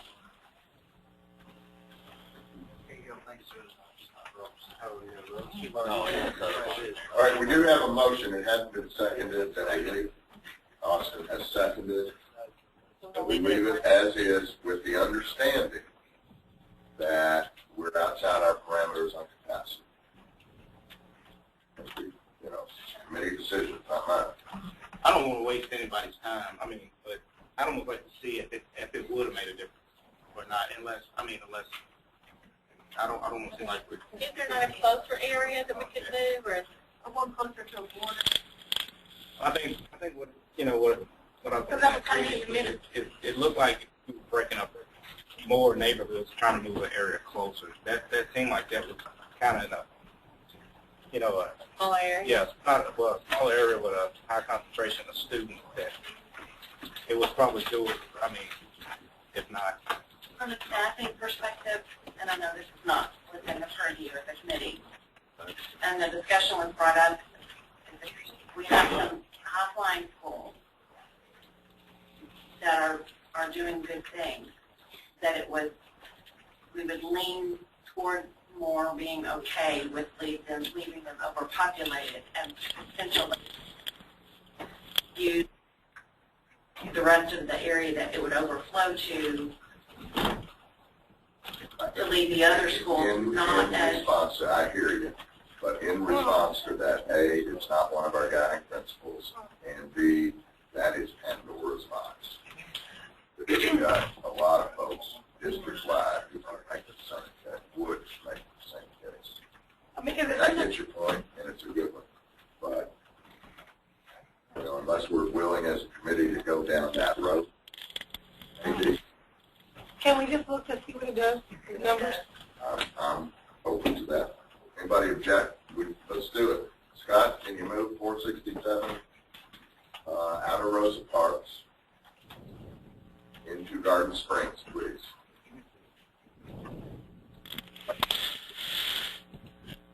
Okay, if we do that, it's currently at Garden Springs is 79% and Rosa Parks is 123%.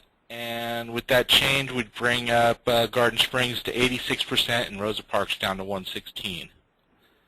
So can you add the 466 that Doug was suggesting?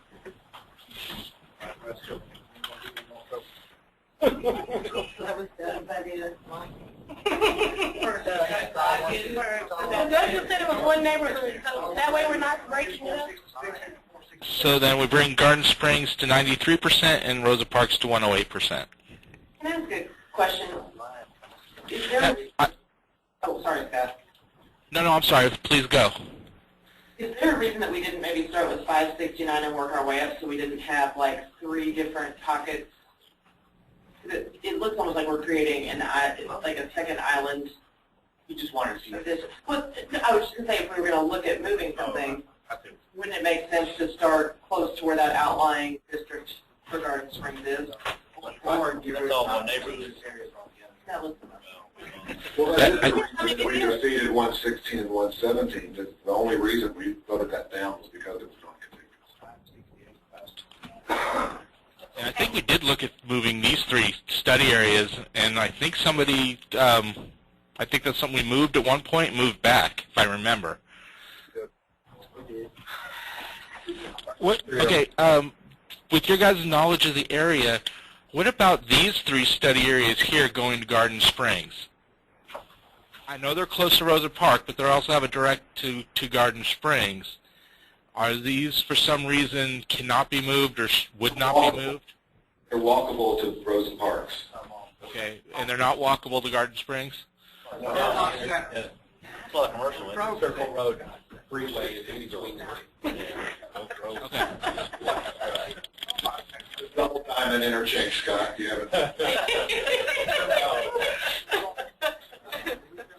We need to send him a picture of Well, it. Wait, you got like 3 tractors on that road or something?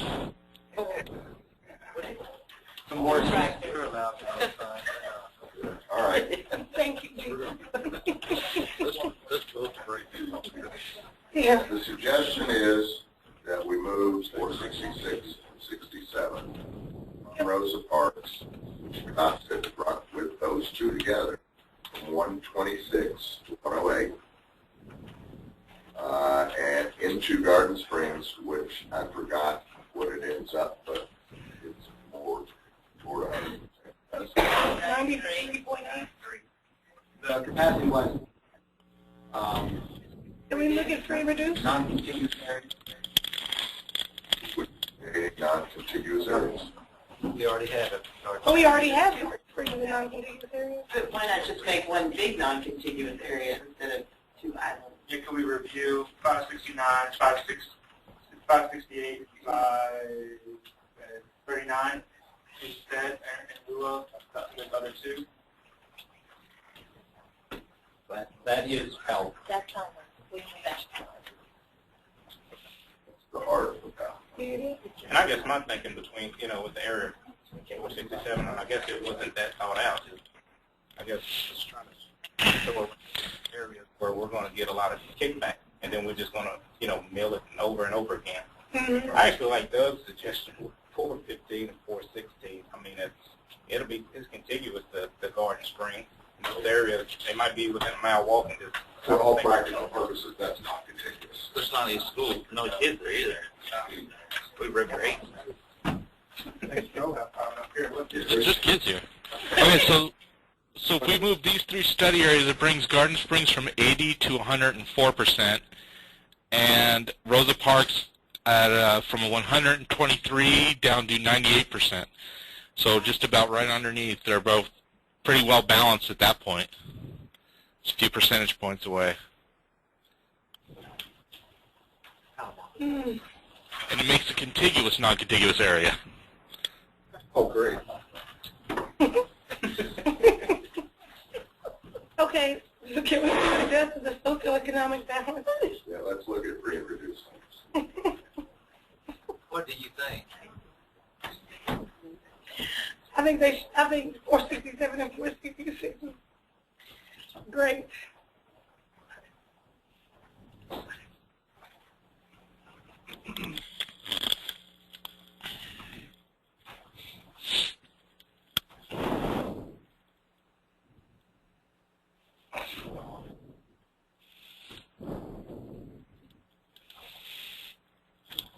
Okay. At the start of the day, Garden Springs was at 38%, and now they're at 30%, and Rosa Parks was at 9%, and now they're at 10%.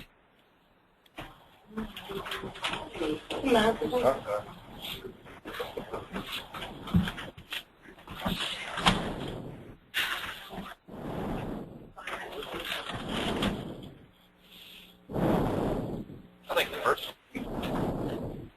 I think 467 and 466. I think you did it. All right, folks. Can we call a question? Yeah, I think we should. Here's what we're going to do. I've lost my screen. Garden Springs, they're already under the district average significance. They're at 38, and then it's lower. It was already low. The only Yeah, thing, you know what? this does is, the only thing this does is it influences. That's the negative is you're still non-consistent. I don't like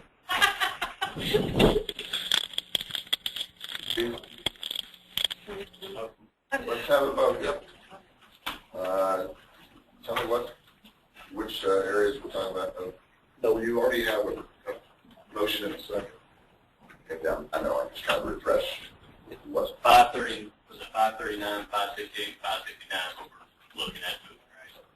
No, that's not the motion. The motion is as is. Okay. There's a motion and a second. That's your And I'll call, original. to call the question. Okay. All right. We'll do it that way. That's fair enough. All those who want to leave it as is, having looked at these other scenarios, raise your right hand. Jim, is that you? I can't see you. Okay, here you go. 1, 2, 3, 4, 5, 6, 7, 8 opposed. 2, 3, 4, 5, 6, 7, 8. You get a vote again, You know. Alan? Well,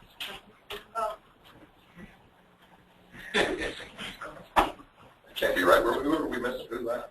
I did not vote. Julie left, and Julie left. Okay, so let's just get it decide then. Should have voted. I thought I could have. Well, in the vote is leave it as is. It's not necessarily voting on any move yet. We're just saying leave it as is or work to your capacity. I'm going to need someone to explain this like I'm a third grader, but I don't like non-contiguous areas. So how do I vote to influence my opinion on non-contiguous areas? You want to leave it as is. Leave it as is. Leaving it as is still a non-contiguous area. That's not true. All right, let me do this again, folks, please. That's not an option. That's not the motion. Listen, if we're going to talk like a third, that's not the option, that's not the motion that's on the floor. The motion on the floor is either you're going to keep it the same with the same non-contiguous area for Garden Springs and keep Rosa Parks at 123% capacity, or you're going to vote to examine changing it and perhaps enlarging the non-contiguous area, but keeping it perhaps as a contiguous, non-contiguous area. Capacity numbers. I don't have. No. That's it. Let's balance the population. So your vote then would be to not keep it as is. All right, let me see the hands again, please.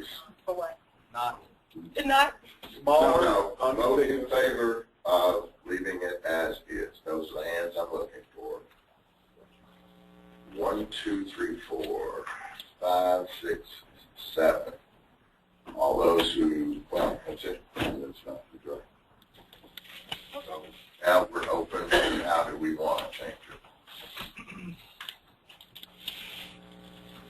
If you're going to look at changing, we need to see the whole 466. Rose Park thing, not just the bottom. Let's see the whole 9 yards.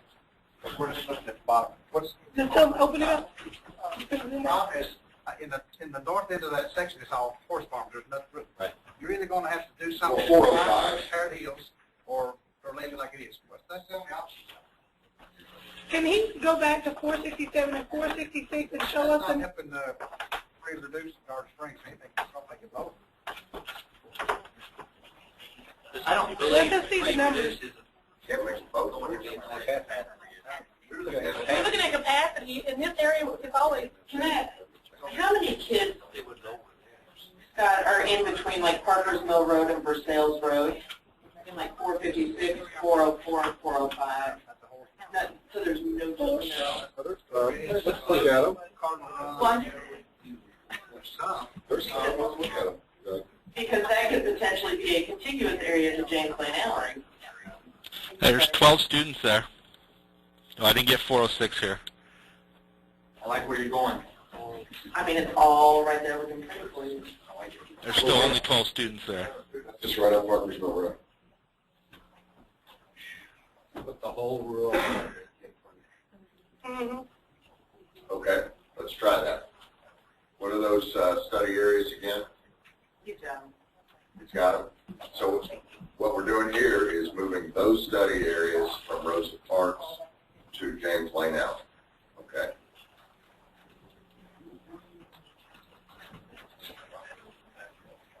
And then, but,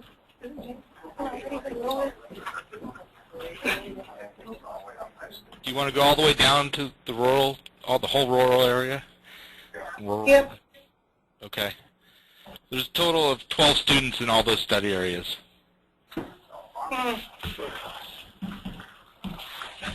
So that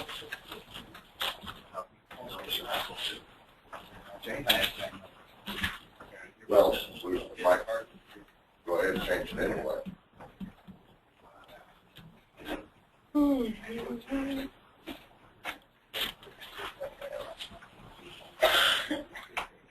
So you want to make those change, okay? so lower capacity. Because it doesn't appear that we're going to be changing the free and reduced numbers. We're trying to No get matter us under what. 123%. No. We are talking about capacity here, right? Yeah. At James Lane Allen, we may be able to, tweak this 75%. It's down to 73 if we do that. And, I mean, how long are the chat out here to be on the gun?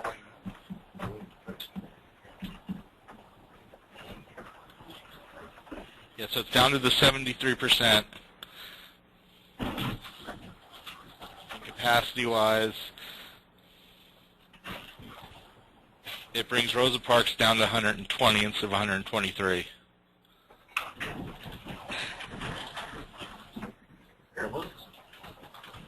It's better, but not where we want to be. So if we leave that, if we're talking about capacity, what's the next step? We look at 362 James Lane Allen, and that'll free up Garden Springs space, which would then domino into Rosa Parks. But those kids, Am I breaking up, Andrew?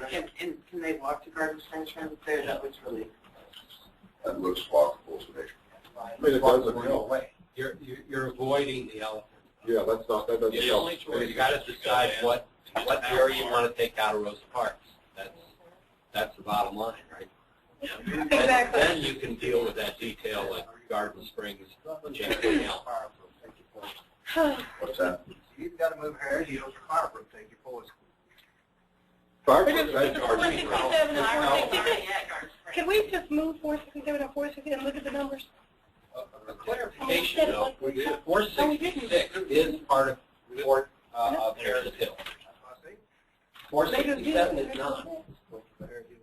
It's adjacent to it, but it is not part of it. Splitting hairs, Bob.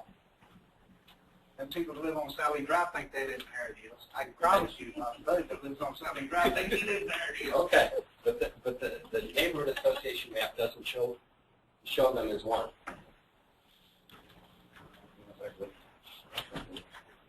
Yeah, it's got 466 as part of Harrods Hill, Quail Run, and then this is Harrods View Heights, or neighborhood, and Lexington Oaks.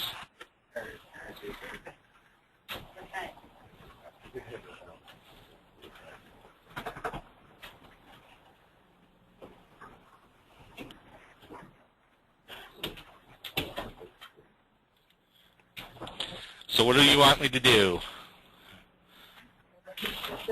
Okay, somebody else say it. 466 and 467. I heard that a couple times and I heard no, so sorry. 466, 467. It's a whole new non-contiguous area pretty much. I know. I know. I can't put it in. I'm trying to behave. I'll just put it in Lake Allen. I think as we're doing this, it would be helpful, Scott, if we could refresh ourselves on some projection numbers for Rosa Parks. Okay. Before we look at these two? Yeah, please. Or in conjunction with it. So let's look at that.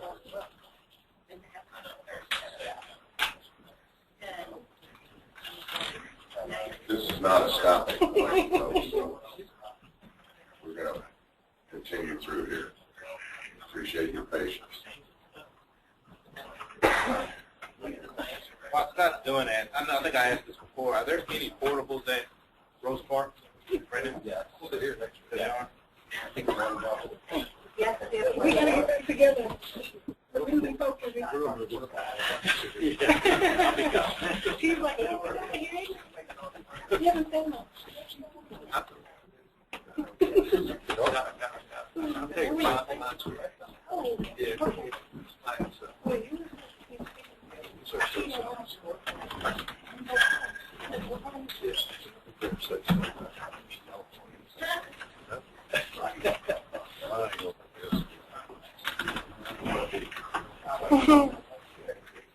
They worry about 800 kids at those parks.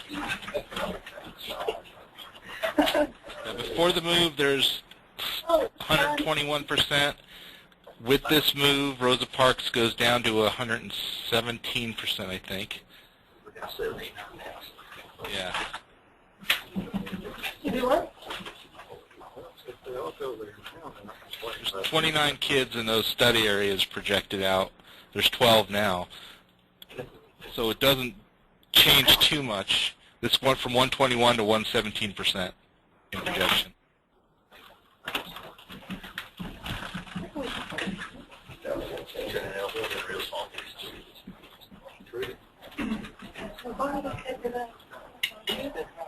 I mean, me too.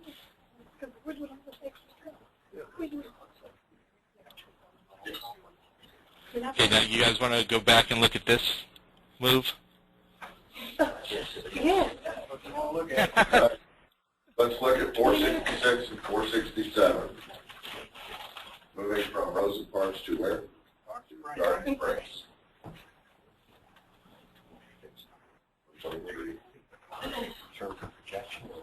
117. Right now.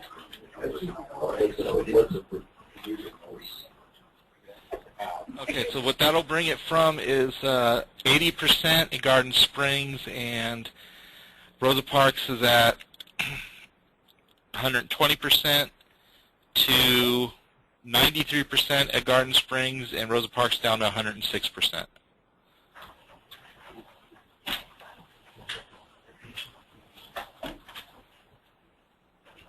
Can I ask what's the impetus for this, and who wants this particular move?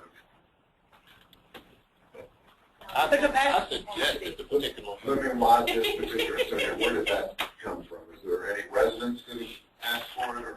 I asked a question about capacity. I raised the capacity. Whether we. Well, I know that's why we're doing it, but why this particular study group? Why? We were just looking at, we have tried. Is beyond, Right, yeah, Rosa that's Parks right. is beyond what our there's no relief in sight. Where we have allowed some overcapacities, we anticipate relief within 2 or 3 years. What is our threshold? The norm here would be 96. And it's at 123. Right, so what's our limit? Yeah, I don't know. But 123% capacity is definitely not the limit.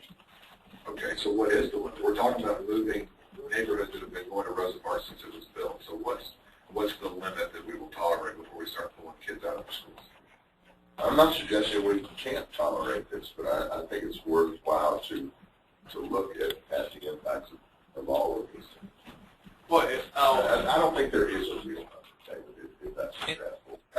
We haven't done that yet on any of our metrics, putting caps or minimums. when we said 108 on the middle schools. Well, that's the ideal.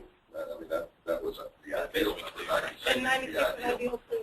The problem with schools being crowded, and we can move in some portables and take care of the classroom space, but your restrooms are still the same. Your cafeteria is just as large as it is, and of course the gymnasium and stage. I don't think anyone would recommend going over capacity a great deal. That is the size of the middle school. So apparently the folks at Rosa Parks do a fine job of making it work, but they have to really hustle to make it work. Have we had any input from the administration at Rosa Parks that they would like some relief from the overcrowding? No, the answer to that is no. Nor from the neighborhoods. What is the number? Because Leslie did give me a number. What is the number on of kids that you guys have there now? What's the 123? 689. That's the long term. That's the 2020 projection, Scott. Is that what you got? But on the little handout that we gave you guys, I don't have it. It is 50 residents. 800. Okay. 800 over 650. Okay, and Leslie told me that they can comfortably handle 700 in a conversation I had with her about a month ago. Well, that's 100 out of 750, so that's 14%. So the ideal, given that number, would be 120. Okay. And to back that up a little further, 650 is the capacity of the building with 26 classrooms. To allow it to go over by 50 students is the equivalent of 2 classrooms, portables, or sometimes many schools have a little bit of flexibility that they might go up to 50 students over. This is an area where we would have a high percentage of students going to alternative schools. Is that fully taken into account here? Not necessarily because Rosa Parks is so popular. That isn't as true as you might think. But is that fully accounted for in our projections? No, that's what allows you to go 108%. No, any numbers we've had the whole The time. whole time. How many kids are in 465? Number of kids in 465? Scott? 24. Thank you. Can I ask, why are we looking at these 2 and not these 3 study areas? Those are residents. Those are established neighborhoods who have, since their beginning, have attended the school. What's that? Isn't that true for the 2 we're looking at moving now? What's the difference between 457 and 466 with the notes 3? What is that? They're both established neighborhoods that they go Right. There's a lot. There's not a lot more in those other 3. I don't know. Is there a lot more kids in those other 3 city areas?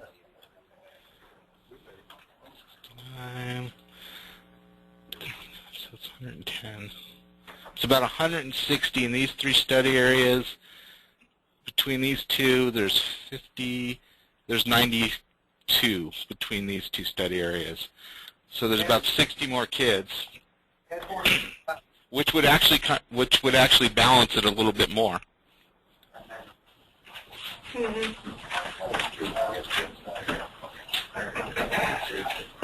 So currently, the numbers that we have right now, there's a net increase of minus 77. There's 77 kids that live in the Rosa Parks area that go to a different school. That's the net. Yeah, but we can't do that for every single school. We've said over and over that we're going to look at the Well, but we're numbers only in the talking area. about a capacity issue here. That's right. This is only a capacity issue. This is unique. We're uniquely looking at this issue. Okay. So if you took the So I think that 800, is a fair comment. Okay. subtract the 77, that gets you to 723, and they can comfortably handle 700. So we're talking about an overcapacity issue of 23 kids.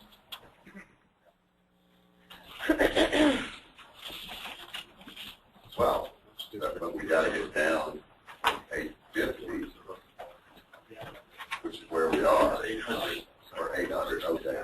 Okay, you're right. We're at You're right. 800. Your math is good. You're right. Your math is right. I think the change here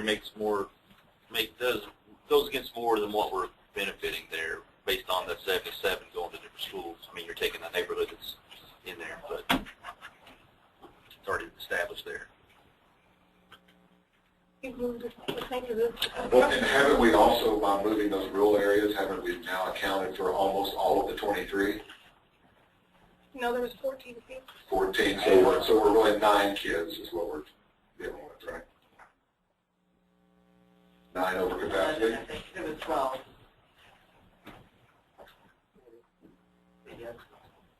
It was 12, yeah. The overall picture, how much these changes, how much disruption will there be in those communities Plus, it creates an based on what we're gaining here? And if David's numbers are right, we're limited in the impact on what we're gaining. And I think they are right. And we'll be I didn't under mean to say yes. capacity of Rosa Parks and going for dust settles. Right? If these numbers are right, if we move that many kids out, we'll be below capacity. What were the study areas? 466 and 467. Aaron's View and Calvert Shopping Center. Sorry, what was the question? There isn't one. That was commentary. All right. Let me try to get to a conclusion here. Well, let me say this before you get started, if you don't mind. Go I ahead. guess part of what my concern is with this school that's over capacity is that the resources fall with the students. So if we have a school that's over capacity, then that school might get more resources than other schools that aren't performing as well as that school if we don't do something about the capacity of that school. Per capita, and that That doesn't apply. I mean, is that what you're saying? it's only per capita per child, so wherever the kid goes, the money follows. Yeah, but that's what he's saying.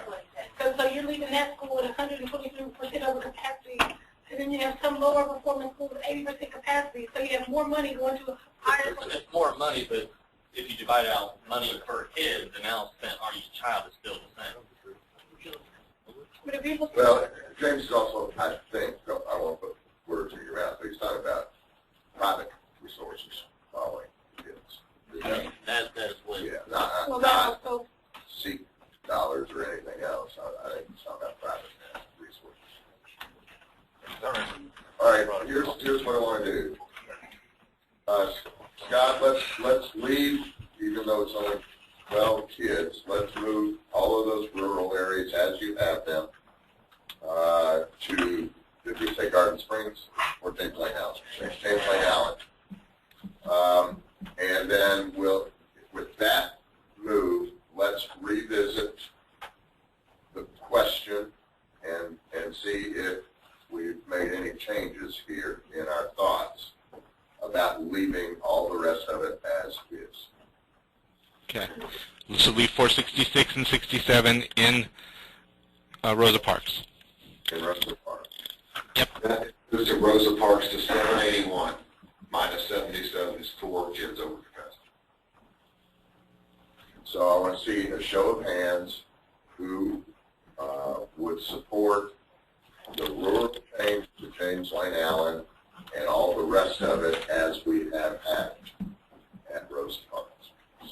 So all those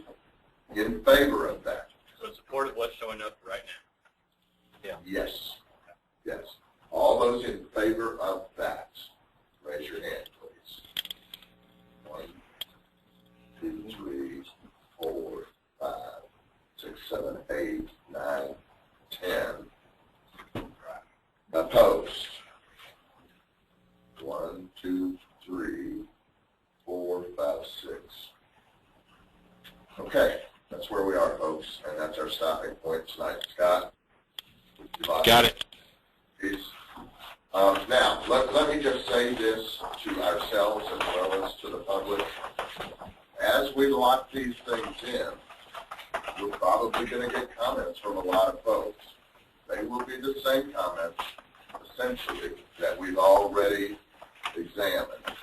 So unless and until there is a compelling reason or suggestion to revisit with new information, we will not be going back over that same ground. Everybody on board with that? That's what we all decided before. Committee, anybody object to that? I agree. Thank you, Jim. Okay, everybody, I appreciate the extra effort tonight. We'll see you Friday night. By the way,